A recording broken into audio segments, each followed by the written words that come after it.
Hey guys, it's Gary. I was thinking I wanted to do another video before Christmas. It's the 24th, so it's pretty much Christmas. It's going to be a short one today. Got to forgive me, I've got something going on with my lungs. I've had a bad cough. And I don't know if I'm getting a chest cold or what I've got, but I've got no health care coverage, so I really can't go to the doctor. So I have to bear with it for as long as I can, I guess. Which is probably good news for you guys, because it means no hour-and-a-half videos from me. I did want to do, like I said, something before Christmas.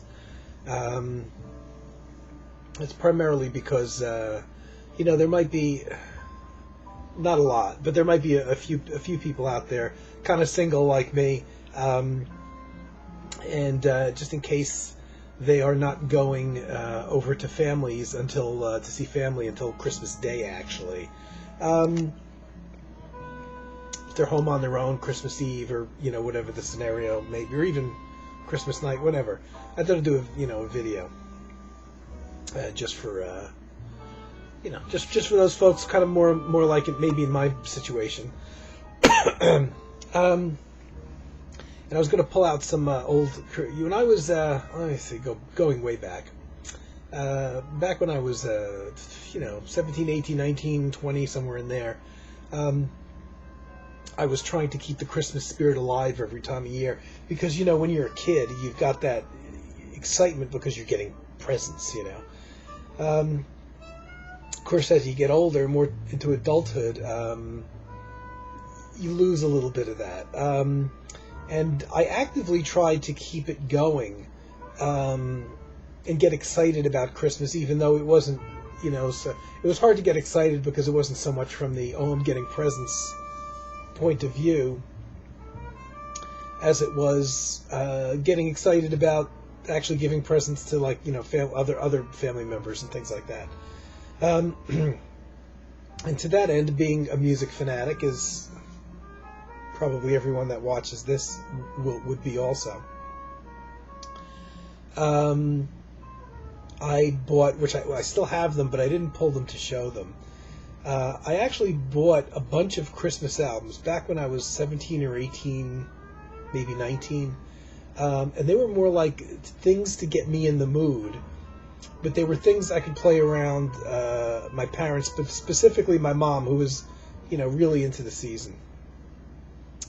And I bought things that I wouldn't normally listen to, and it was just, I don't think I, necessarily would ever play them on my own, but it was to play like on the downstairs stereo, kind of, especially when my mom was around, to get her and me in the Christmas spirit. So I bought albums that I actually still have. I have vinyl, because it's the vinyl age. This is late 70s. Things like Andy Williams, Johnny Mathis, and I have this one called The Best of Christmas, which is a 2 LP set, which oddly enough came out on CD many years later. And the 2 LP set was just various artists, mostly easy listening things, including Jackie Gleason's band that he had, all doing Christmas songs. And that was a 2-record set. I remember buying it in Corvettes, and that was old when I picked it up in the late 70s. It looked like the liner notes on there. There was liner notes on it because I had a gatefold, and it looked like the actual compilation itself came out of the mid 60s, like 65 or so, because all of the recordings were late 50s, early 60s things. And they just kept it in print for all those years. That was probably my go-to one.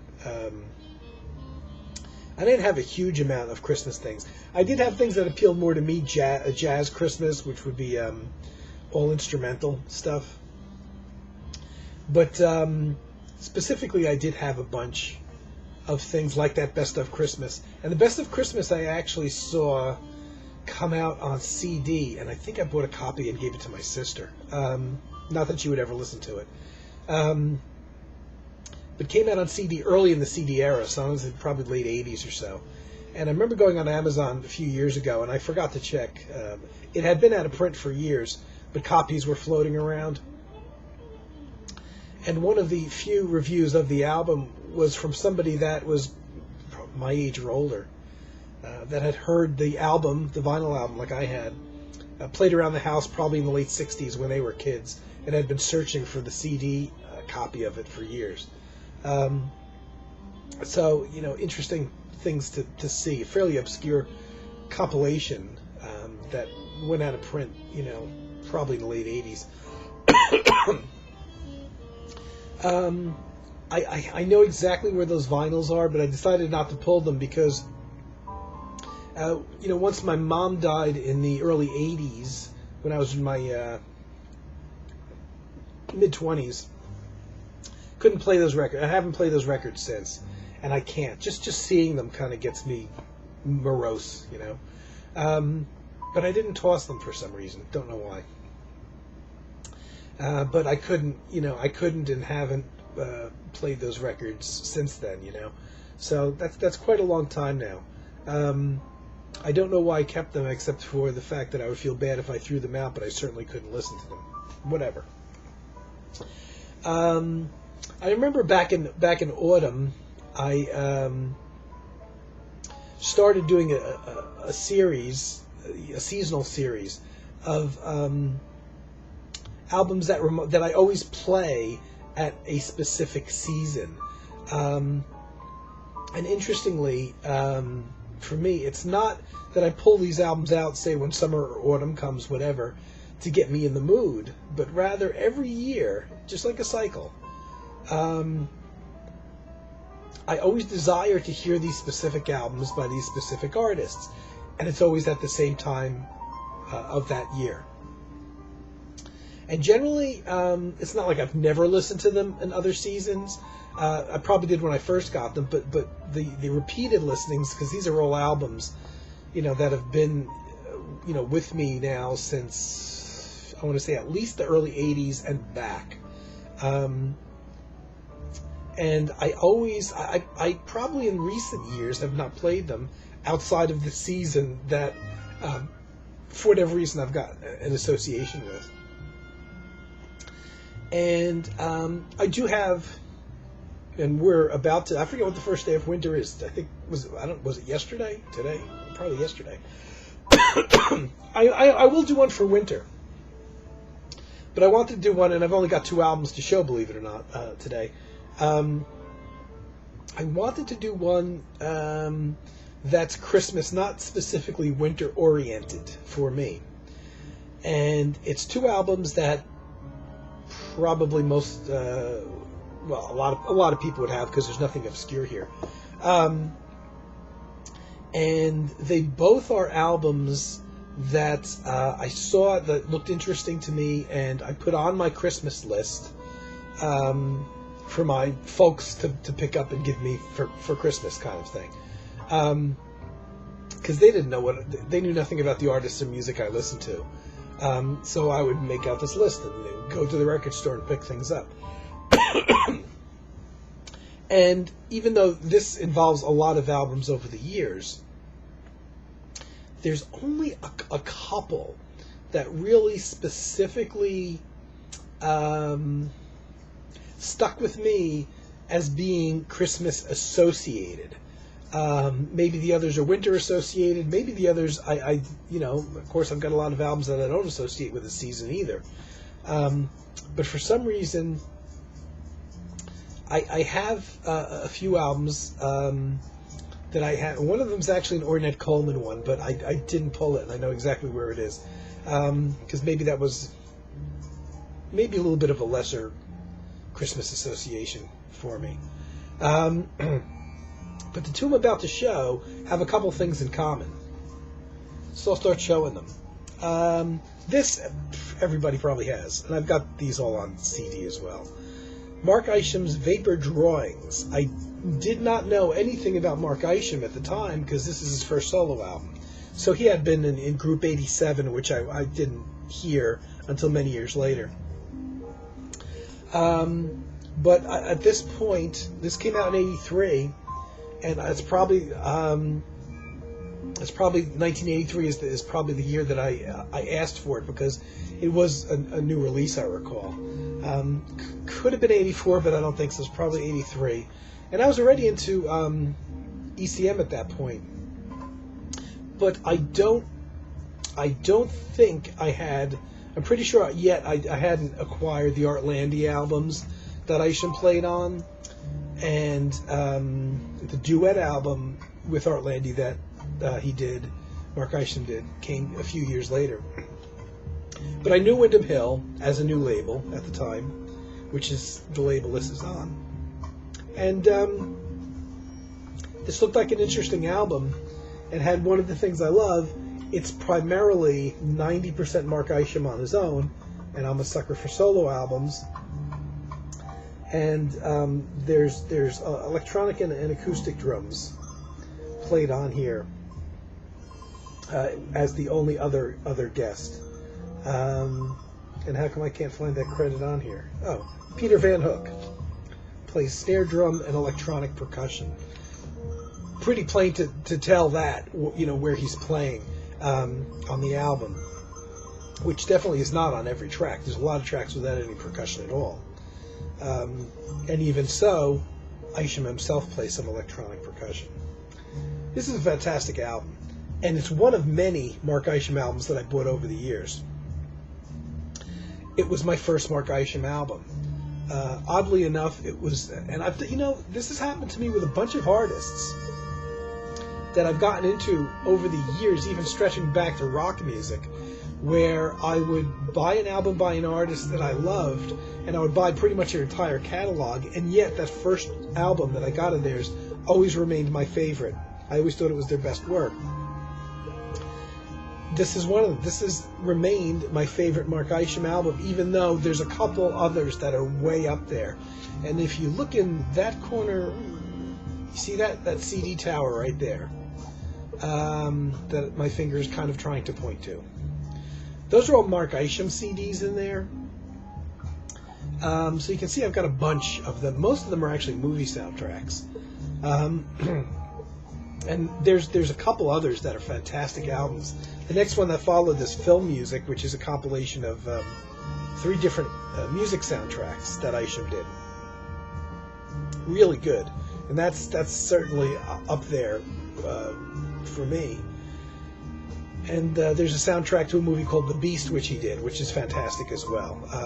My top 3 Ishams. But this one is different from those in that it's pretty much Isham by himself, just with a little bit of Peter Van Hook in there, and I like that. And I guess it's because I like the album so much. I requested it for Christmas, and I got it for Christmas. That's why it's kind of like a Christmas album for me. I associate it with Christmas. I pretty much get the desire to hear it at Christmas time. So,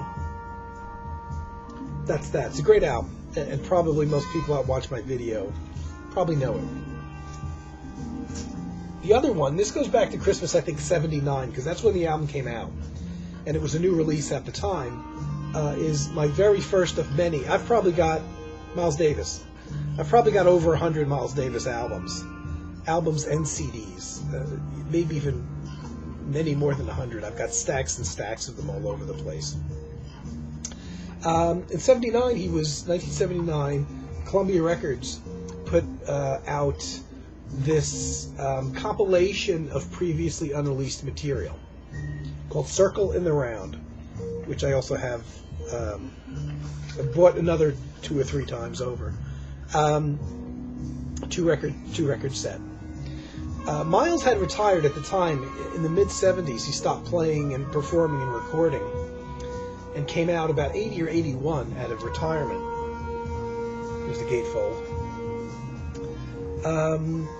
And during that time, there was so much stuff still in the can that hadn't been released of all the years, because he recorded for decades with Columbia Records. So they kept on. I don't know if that music might be too loud.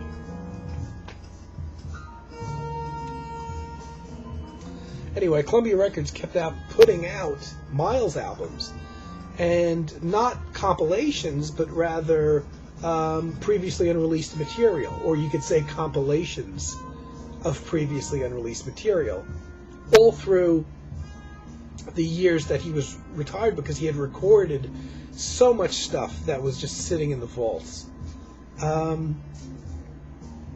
And oddly enough, now I told you, I've got over 100 miles, I'm sure. This was my very first one. I happened to ask for this. It was a new release. I knew what it was. It was, I would say, leftover material, previously unreleased material. Not knowing where to start with Miles. I definitely wanted a nice 2-record set, so, you'd have a reasonable body of music there. Knowing that he had recorded a lot of albums. And also, I liked the idea that it wasn't a greatest hits kind of thing. The great thing with it is the material spans the years 1955 to 1970. I don't know when he started. I think he started about 53 as a leader in his own right. And there's a lot of changes he went through in those 15 years from 55 to 70. And this, oddly enough, has remained all these years later, and all the Miles stuff I bought. If I only had one Miles album, this would be it. And oddly enough, there's a few things on here, including the title track, "Circling Around," which goes on for over 26 minutes. I bought all the material recorded around the time that "Circling Around" was recorded, which I think was 1967. December 1967. That piece, which is over 26 minutes long, which later got reissued on CD, and the CD version is over 33 minutes long, is totally unlike anything else he ever recorded, so it was odd that it wasn't put out in some form or fashion at the time it came out. And it's a kind of eerie thing. It would be good to play at Halloween, because there's a Celesta in there.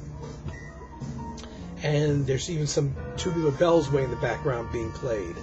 And it's got this really cool, eerie theme to it. And it's probably my favorite Miles Davis piece ever. And there's a version of David Crosby from Crosby, Stills and Nash song Guinevere on here, which is probably the closest thing. It was from 1970, and again, that wasn't released until this album came out.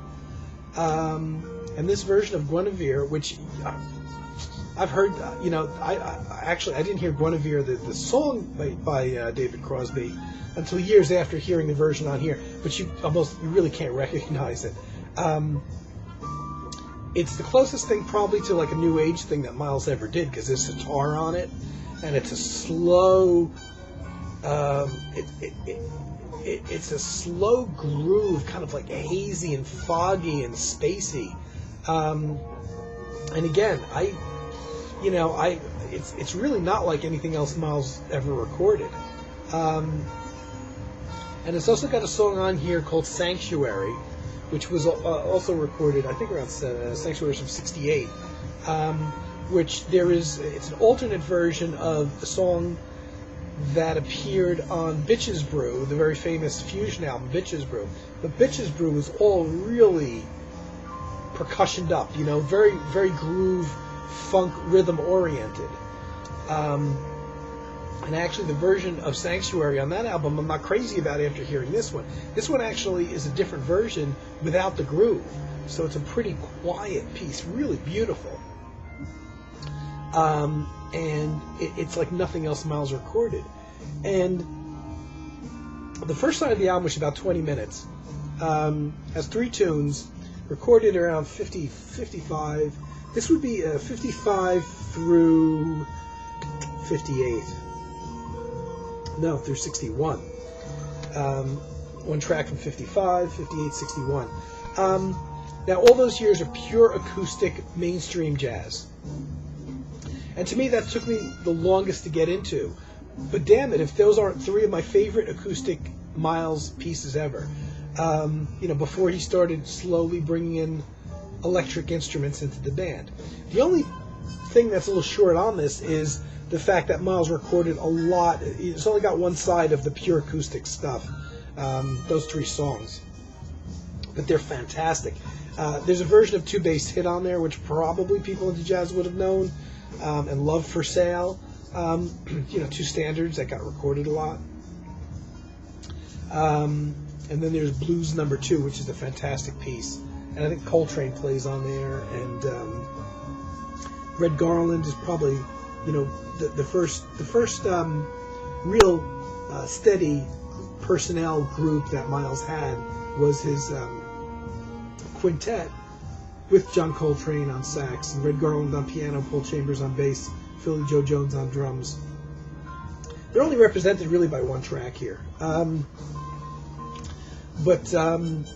that's the only thing that maybe this album is a little short on, is representing the acoustic era, the more mainstream pure jazz era, because Miles recorded a lot of stuff as a leader from like 53 onwards to the early 60s before getting into more grooves and electric instruments. But the stuff that is on the album is really fantastic. The acoustics, actually, there's nothing bad on the album. All this stuff is, maybe with the exception of the acoustic stuff, because that acoustic band was so good over the years. But once you get into the second side, which is the Circle and the Round piece from '67, and they're starting to, there's a little bit of electric guitar in there, very clean electric guitar, and Celesta keyboard, like I said, some unusual sounds. The rest of the band is acoustic on the Circle and Round piece. Ron Carter on bass, Tony Williams on drums. But by then, Miles was starting to mix in other sonorities in the music. But I'll be damned if this doesn't pretty much contain like 5 tracks that are among 5 or 6 tracks that are among my favorite pieces he ever did. Came out on CD, and again, this is a Christmas album for me. I asked my parents to pick it up for me. I don't know how I chose this one. It was a new release at the time, but I guess, like I said, 2 records, so there's a lot of material on there. Covers a wide span of years for an artist that, has obviously recorded a lot. Even back in '79, there was a ton of stuff of his. And it's a great album. Out of print, maybe in print in Japan, but I'm not even sure of that anymore. I know used copies are floating around. Anybody, and I'm showing this as a Christmas video, but anybody who is not really jumped into Miles stuff yet, find a used copy if you can, or leftover new copy, whatever. This is a real good place to start, and then you can pick a period of Miles' music, based on what you hear on here, that moves you more. Maybe it's the acoustic stuff, maybe it's there's no real hardcore fusion stuff on here. There's stuff with him using electric instruments, but it's a bit more laid back, and it's a bit more mellower in a lot of ways, especially as you progress into the late 60s and 1970, than the stuff that was actually on the regular proper studio albums that came out then, which were much more groove oriented.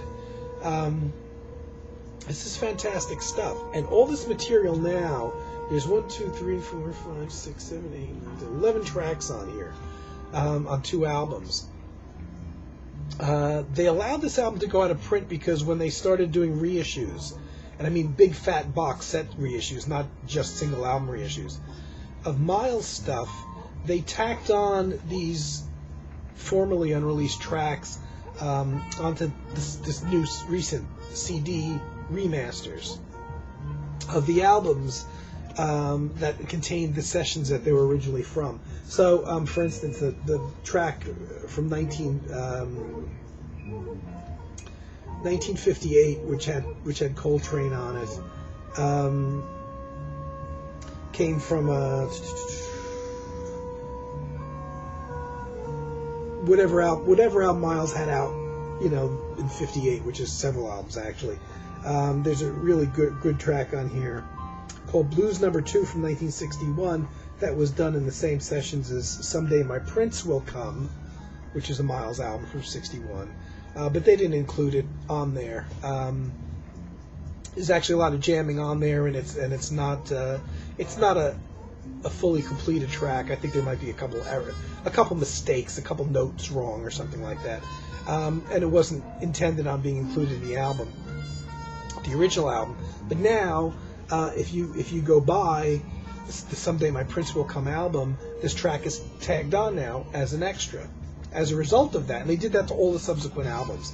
I think in order to get some of this stuff, like Circle in the Round, you have to buy the big, very expensive 5 or 6 CD box sets of Miles material from that time. Some of the stuff is on, I know, the Bitches Brew box, but it's an expensive big box. But, they've tacked on all these individual tracks onto the albums, featuring the music that was recorded at the time. So a couple of these are amended now onto the Bitches Brew box. I forgot where Circle in the Round ended up. But it's one of the quintet albums with, the Herbie Hancock era. Tony Williams on drums, Ron Carter on bass, and Wayne Shorter on sax. It was thrown onto one of those box sets that incorporated the quintet works from the mid to late 60s. So to pick up all these tracks individually now, you'd be buying a few individual CDs, mainly the early acoustic stuff, and a whole bunch of box sets to get it. So,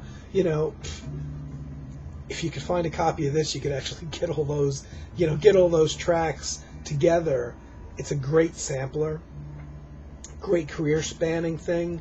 I'm not as crazy about the post 1970 music Miles did anyway, but it's an album that it's a Christmas album for me. I guess because I got it for Christmas, because I dug it so much, and I played it a lot. And for all the Miles Davis purchases I made after that, never had an album that I loved as much as this one. So I thought I would show it. Gets played every year. I used to play it at work at my desk, but now I don't have a job.